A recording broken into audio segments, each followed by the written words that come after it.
Naging pangkalahatang maayos ang preparasyon ng pagsusulit ng UPCAT o UP College Admission Test na nagsimula ngayong araw.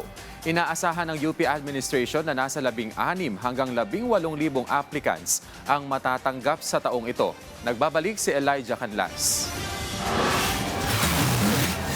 Dinumog ng humigit kumulang 153,000 examinees nationwide ang pagsisimula ng 2 araw na UP College Admission Test o UPCAT 2027 sa 118 o 118 testing centers sa buong bansa.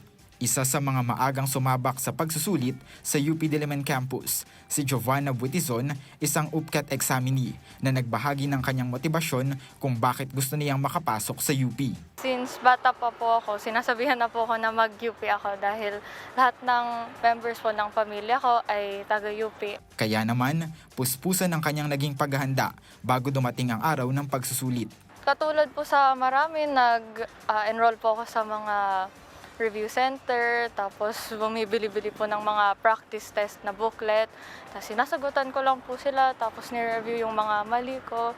Tapos ayun po, buong year po actually, starting January pa po. Suportado naman ito ng kanyang ina at hangad umano niya ang magandang resulta para sa anak.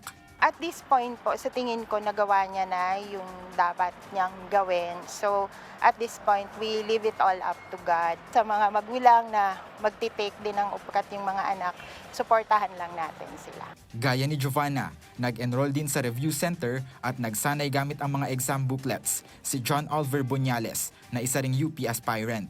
Financially struggling po rin kasi kami, sir. Kaya kailangan po namin na, ayun na nga, parang kakayanin naman po na libreng tuition. At 1 month po ako nag-re-review at saka alos 1 buong week po ata ako nagmo-mock test.